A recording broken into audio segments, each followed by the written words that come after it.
Kenny Pickett ever join Brock Purdy in reaching a Super Bowl? This is the question all of Pittsburgh will be pondering on the biggest weekend of the pro football year. Welcome to the Steelers update from PennLive, where we keep track of all things Steelers, so you don't have to. This is John Lucy reporting. The first shall be last, and the last shall be first. So says the Bible.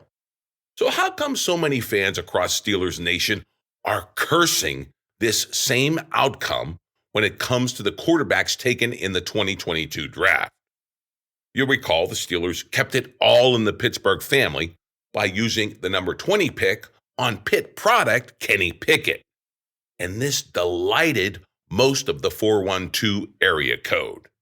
In doing so, the Steelers got the first QB off the board.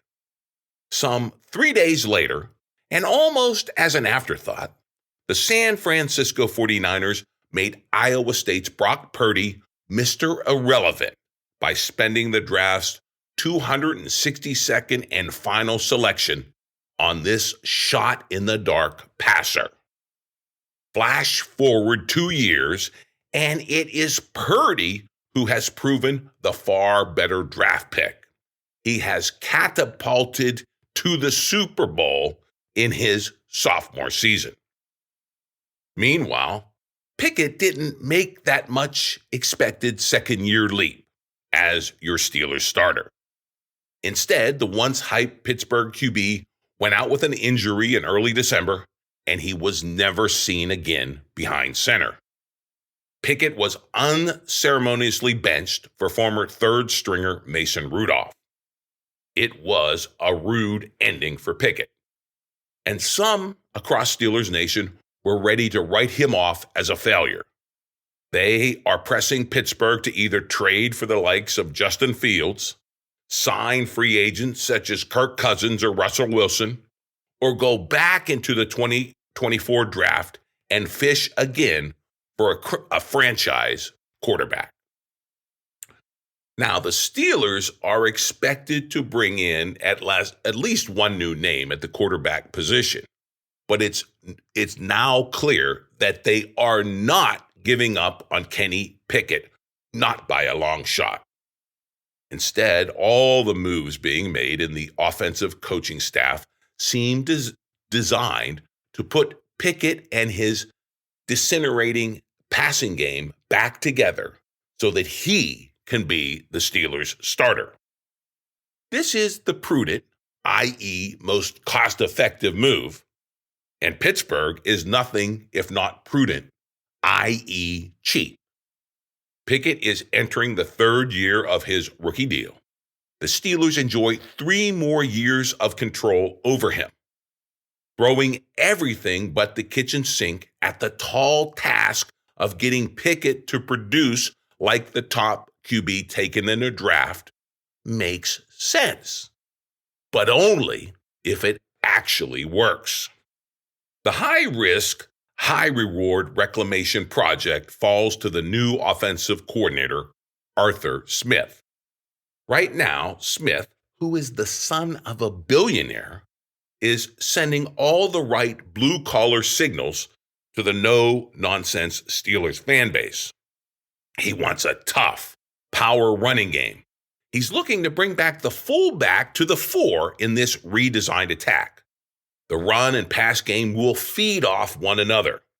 Wide receivers, especially George Pickens, will be expected to pull their weight when it comes to blocking. Smith demands a physical brand of offensive football at every position. Hey, it certainly sounds good on paper, and it fits the Pittsburgh personnel to a T. But the key to the 2024 success remains one Kenny Pickett. True to form, he's off again, working on his game.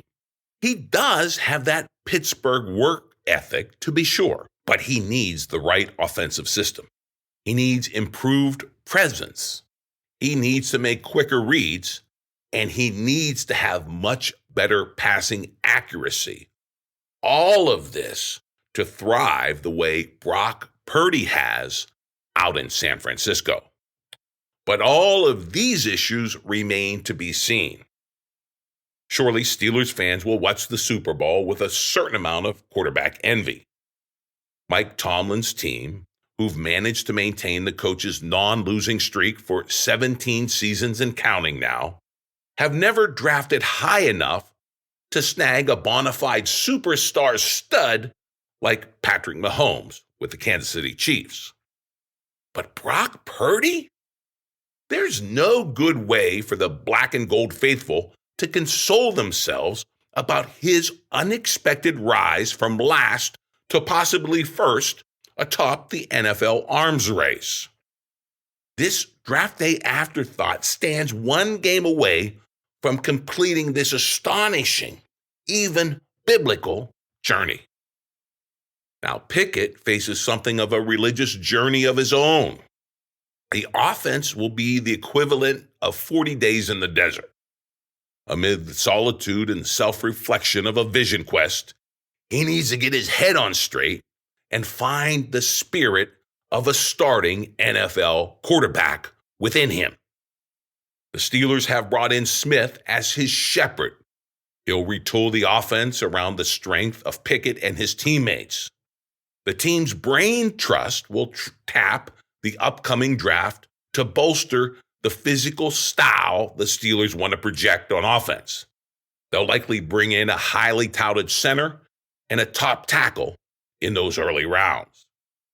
Pickett will be given every opportunity to prove he's the quarterback to lead this team back to the promised land of winning playoff games once again. After 7 seasons and counting of postseason futility, this must be the bare minimum standard for the once Super Bowl or bust Steelers. Pickett will get his best chance yet to seize the reins, but it's also his last best chance to do so.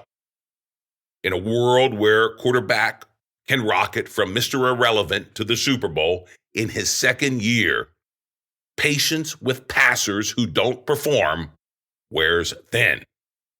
This is especially true in Pittsburgh, a place never known for its football patience.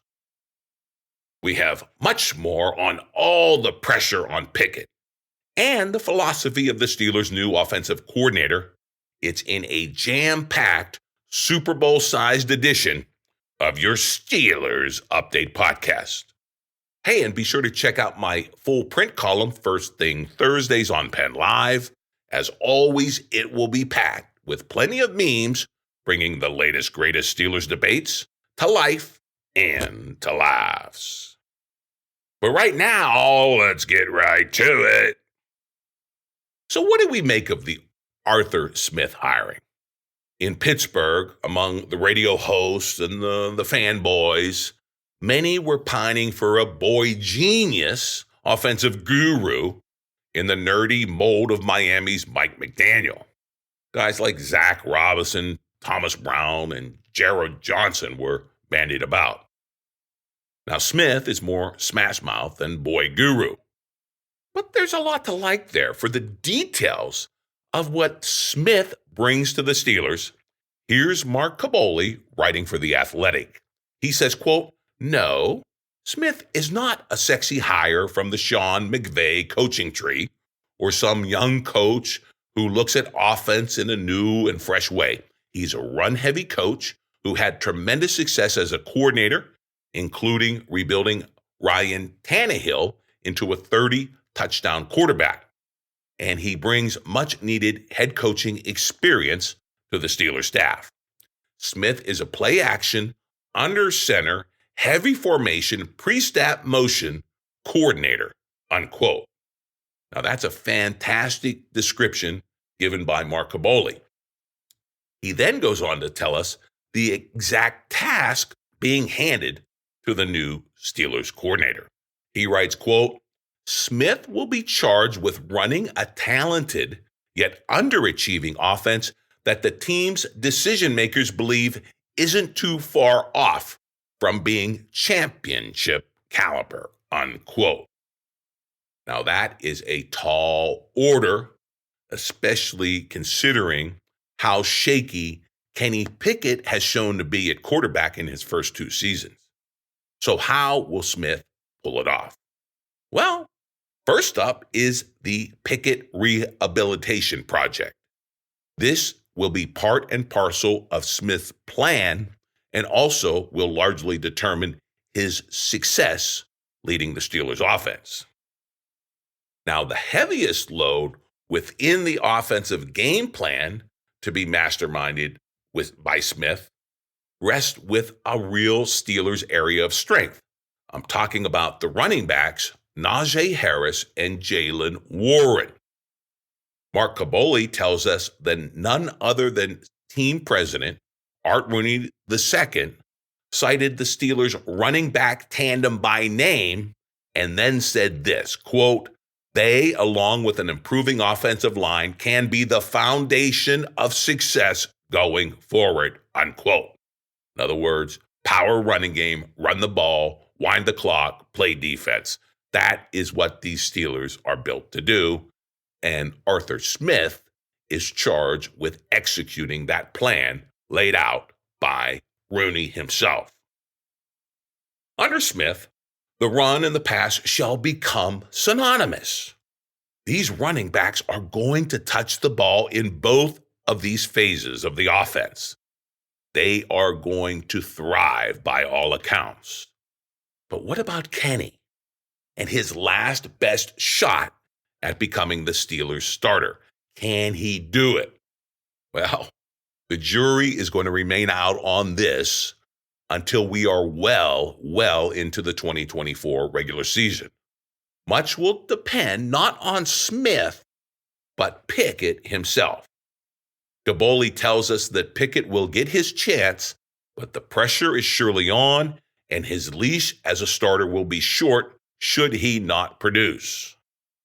All that comes right from the top, with Rooney saying this, quote, "I think the biggest thing we need is quality play at the quarterback position. Mason Rudolph came in and showed, I think, what we're capable of when we get quality play at the quarterback position," unquote. Hey, there you have it, folks. Pickett no longer has to be the next Big Ben Roethlisberger.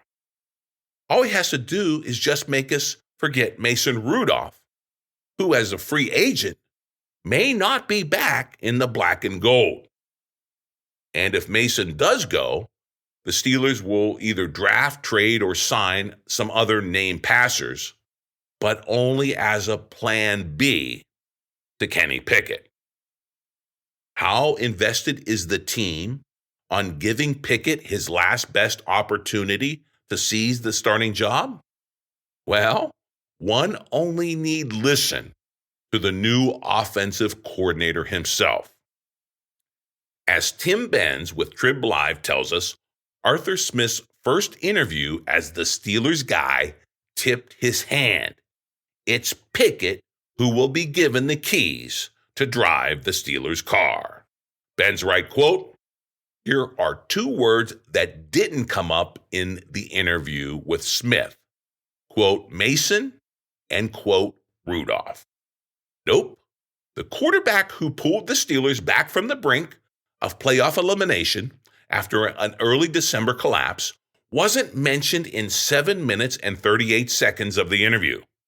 But Pickett was at length," said Smith, quote, "It's exciting to hear the way that this offense is built with a lot of young players and obviously where Kenny Pickett is at going into his third year. Playing with a young quarterback, being efficient, being able to get the ball out and making smart decisions, getting the ball in the playmaker's hands and taking care of the football. A lot of things that come up, the responsibility of playing quarterback in the National Football League, there's pressure situations," unquote. Hey, Smith is right about all of that. But the problem in Pittsburgh has been Pickett hasn't been doing much of any of what Smith just outlined when he has had the football and when he has been under center. So what will change with the new coordinator? Well, Smith said first and foremost, he will cultivate a personal relationship with Pickett. Theirs will be a bond built upon mutual trust. Said Smith, quote, that's so paramount between the play caller and the quarterback. The quarterback is obviously the one out there between the white lines, and there's a trust that's going to be built daily, and it goes both ways. I've got to earn Kenny's trust and vice versa as we build this offense and all the things we want to work on. And we want him to work on and take command of this offense, unquote. Now, I really do like what I hear there from Smith. These two, more than anyone else on the roster, will determine the direction of the Steelers' offense. So they do and they must trust each other implicitly. But Kenny Pickett also must come to trust himself. And he must trust what he sees in those split seconds when decisions must be made and the ball must come out. Now, one of Kenny Pickett's biggest issues last season was not trusting his eyes, not trusting his instinct, not trusting the pocket, nor the plays being called. The result of all that mistrust saw Kenny Pickett benched for the passer that Smith never named, Mason Rudolph. In other words, there is a long, long way to go for Arthur Smith, but most especially Kenny Pickett. Luckily, Pickett won't be asked to do it all alone. By all accounts, he's surrounded by talent. There's Harris and Warren in the backfield. Flanking on either side, there's some pedigree pass catchers. George Pickens, Pat Freiermuth, Deontay Johnson, Calvin Austin III. Not bad. But the Steelers still need to build what is in front of Kenny Pickett. They added a big building block with last year's top pick, tackle Broderick Jones, and chances are the Steelers will spend another top pick or two on that offensive line. Speaking of such improvements, Coach Mike Tomlin was down at the Super Bowl last weekend eyeing up all the prime beef to bolster that O-line. Here's who might have caught Tomlin's eye, as reported by Mike DeFabo with The Athletic. Fabo writes, quote, the Steelers took 2 steps toward building their offensive line of the future last offseason. They signed left guard Isaac Seumalo, and they drafted tackle Broderick Jones in the first round. So what else can they do to upgrade the offensive line this offseason? Well, DeFabo says he wrote about one option at center, being West Virginia's Zach Frazier. The Athletic projects him to be available in the second round, which could be a value pick for the Steelers. Now, DeFabo goes on to write, quote, if the Steelers want to take a bigger swing, there's Oregon's Jackson Powers Johnson. He's expected to be a first-round pick. Powers Johnson said he came to Mobile, Alabama, and the Senior Bowl to prove nothing short of, quote, I am the best center, unquote. Now, DeFabo tells us if the Steelers choose to address their offensive line in another way, there's Oklahoma offensive tackle Tyler Guyton. He looks to be high on most every team's draft board. Why? Well, DeFabo tells us, quote, at 6'7", 328 with a 34.5-inch arms, Guyton looks the part. The redshirt junior from Manor, Texas, transferred from TCU to Oklahoma before the 2022 season. He ascended to become a full-time starter for the Sooners in 2023, and he allowed 0 sacks on 335 pass blocking snaps, all according to Pro Football Focus. The Athletic expects him to be selected somewhere in the top half of the first round. In other words, according to DeFabo, he could be a good mix of value and need for the Steelers, who are picking at number 20 if he is still around, unquote. Now, that's great stuff from DeFabo. And I know Mike Tomlin was seen looking at some quarterbacks, some defensive linemen, and some hybrid linebackers while he was down in Mobile, Alabama.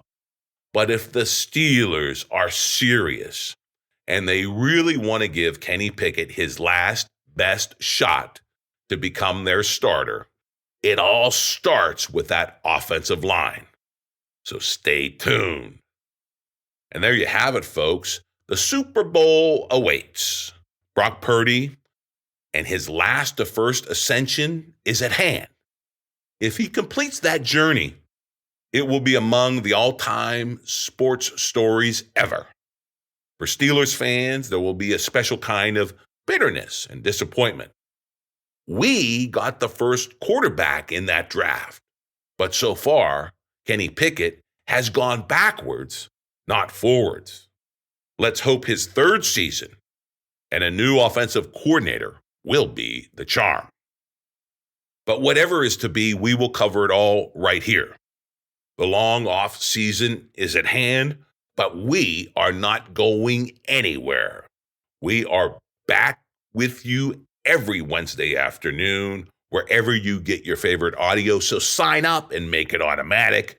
And of course, log on to PennLive.com anytime for your real-time Steelers news.